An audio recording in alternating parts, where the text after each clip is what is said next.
Hello दोस्तों। तो आइए अब देखिए आज का क्लास है गवर्नर जनरल। ठीक है, हिस्ट्री क्लास। ठीक है, गवर्नर जनरल। देखिए हम पिछले क्लास में पढ़े थे लॉर्ड लॉरेंस के बारे में। ठीक है, पिछले क्लास में क्या पढ़े थे? लॉर्ड लॉरेंस के बारे में। अब देखिए लॉर्ड मेयो कब से कब तक था? लॉर्ड मेयो 1869 से 1872 तक था। लॉर्ड मेयो 1869 से 1872 तक था। लॉर्ड मेयो के समय में क्या हुआ?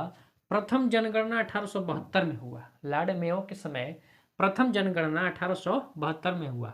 ठीक है, अब देखिए इसने लॉर्ड मेयो ने अजमेर में मेयो कॉलेज और इलाहाबाद में मेयो सेंट्रल कॉलेज की स्थापना की थी। ठीक है, लॉर्ड मेयो के समय अजमेर में मेयो कॉलेज और इलाहाबाद मेयो सेंट्रल कॉलेज की स्थापना इलाहाबाद में मेयो सेंट्रल कॉलेज की स्थापना हुई। ठीक है, अब देखिए 1872 में कृषि विभाग की स्थापना किसके समय? मेयो के समय हुई। लॉर्ड मेयो के समय 1872 में, ये 69 से 72 तक था, तो 1872 में ही कृषि विभाग की स्थापना किया। 1872 में ही अपना तीनों काम ये किया। ठीक है, 1872 में प्रथम जनगणना 1872 में ही हुई मेयो के समय, और 1872 में ही अजमेर में मेयो कॉलेज की स्थापना और इलाहाबाद में मेयो सेंट्रल कॉलेज की स्थापना की गई। ठीक है, 1872 में कृषि विभाग की स्थापना मेयो के समय में।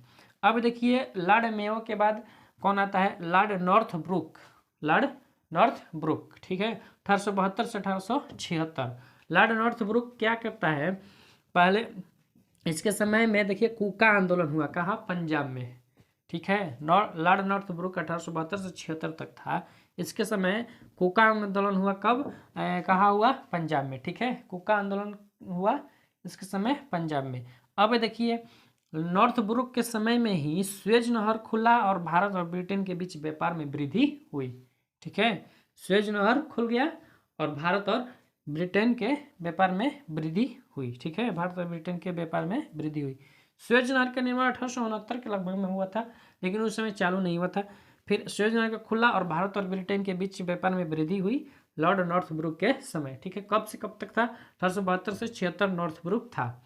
अब देखिए बंगाल में बहुत भयानक अकाल पड़ा था इसी के समय। लॉर्ड नॉर्थब्रुक के समय में बंगाल में भयानक अकाल पड़ा था। अब देखिए इसके बाद आता है लॉर्ड लीटन। ठीक है, कौन आता है? लॉर्ड लीटन 1876 से 1880 ईस्वी तक था। लॉर्ड लीटन कब से कब तक था?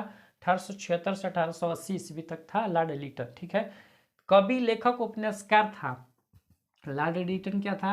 एक महान कवि, लेखक और उपन्यासकार था। ठीक है, और देखिए इसे ओवन मेरेडिथ नाम से भी जानते हैं। ठीक है, लॉर्ड लीटन को ओवन मेरेडिथ नाम से भी जानते हैं। कभी कभी क्वेश्चन पूछ देता है ओवन मेरेडिथ किसे कहते हैं। ठीक है, गवर्नर जनरल में, तो लॉर्ड लिटन को ओवन मेरेडिथ के नाम से भी जानते हैं। क्यों?